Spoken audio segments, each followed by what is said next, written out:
Welcome to another episode of your favorite libertarian. In today's video, we are now on part 4 of a multiple part series of the Aero Precision 10.5 inch A2 build.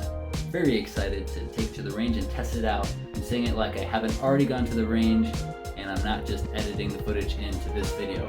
But let's pretend that we're about to go to the range right now. In the range sessions that I've filmed, you will see the targets, you will see the groups, you will get testing on 2 different loads, and we will be shooting from 50 yards, 100 yards, and 200 yards. I'll also show you my ejection pattern.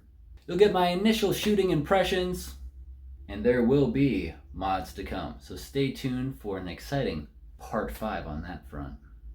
Are you ready? Here we go! Setting proper expectations. This is the configuration that we are taking to the range in this sesh. You might notice the upper from part 1 of this series. A couple things to note as far as accuracy is concerned at different distances. This is a 10.5 inch, not at all free-floated barrel. That's going to limit the velocity of the rounds, and it's going to do different things for stabilization based on the grain weight and the distances we're shooting. The lower should look familiar as it was in part 2 and 3 of this series. A few things to note as far as it relates to accuracy are that the stabilizing brace on this lower is very wobbly. If you'd like to see what I mean, check out part 2. And the trigger is a mil-spec trigger, which just means it's super gritty and is not a match grade trigger and will not be helping me in getting really good groups in this session. The last thing I should point out is that there's a scope on here, and that scope is the Primary Arms SLX 5 power scope. The Prism scope, it uses the ACSS Aurora reticle, and it's on there for a couple reasons. One, I have a full review on this optic, so some of these range sessions were testing for the optic so that I could have a well-educated opinion on it for the review that is on my channel, so check that out if you want. The other reason was I wanted to not have to worry about the limitations that my eyes would have at further distances like 100 and 200 yards, so I could really give that ballistic advantage barrel a fair shake. There's pros and cons to the reticle that we're going to be using for shooting at distance and shooting for accuracy. Because it is a chevron that we're using as the aiming system, an upside down V if you will, it's good for fast acquisition of moving targets and more tactical type shooting, but it's not going to be ideal for super accurate shots. What you'd really want for that is crosshair style reticle so that you could have an exact amount of space between all those quadrants when you're lining up a bullseye and that cross. So I started setting it at 50 yards. I had a little bit of left and right stringing. My buddy gave me a tip, which was to put my thumb on the trigger finger side of the grip, and that cleared it right up. After that, sighting in was pretty straightforward and easy. My next range sesh was at 100 and 200 yards. For 100 yards, I shot 3 3-round groups with 2 different loads. Those loads were 55 grain Wolf Gold and 62 grain Winchester Green Tip.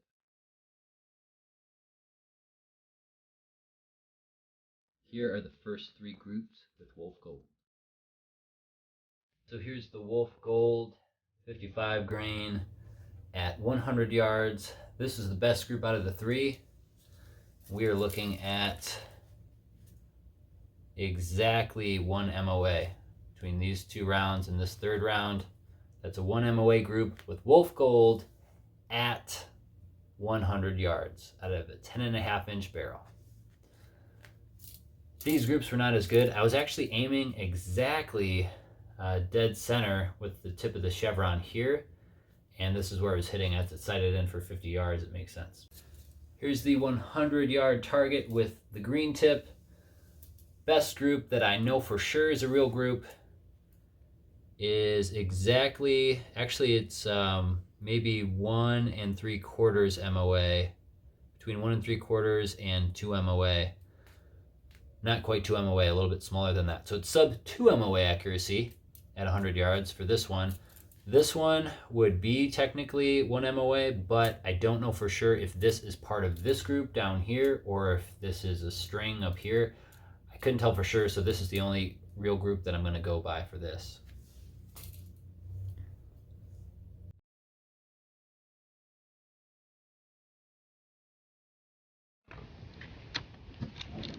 Now we're going out to 200 with both gold. Not as impressive at 200 yards. The letter bullet started to lose stability, especially with the reduced velocity coming from that 10.5-inch barrel. Paper.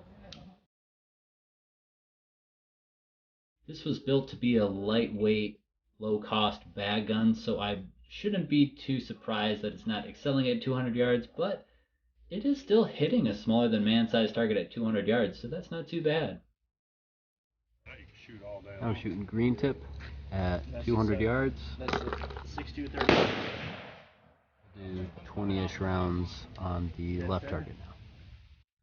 It shouldn't be surprising that the green tip's heavier grain weight helps in stabilizing the round at further distances. What was surprising to me is that I was able to get one 3-round group that was sub-MOA accuracy at 200 yards. Now, in case you're wondering if those 3 rounds were the first 3 rounds I shot, the 4th, the 5th, just somewhere in that group of shots that I shot, I can tell you for sure that I held point of aim for the first 3 rounds because I wanted to see if my 50-yard zero was the same as my 200-yard zero.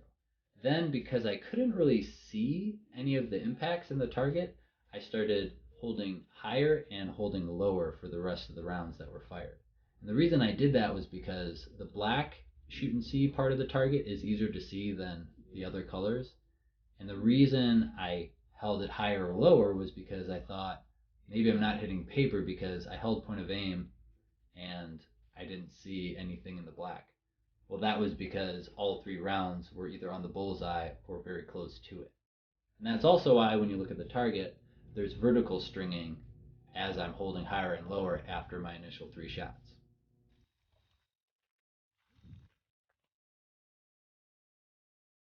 Let's check out that ejection pattern. This is a carbine buffer tube spring, carbine gas system, and everything is working real nice together. Looks like it's at about a 3, 3.5, maybe 4.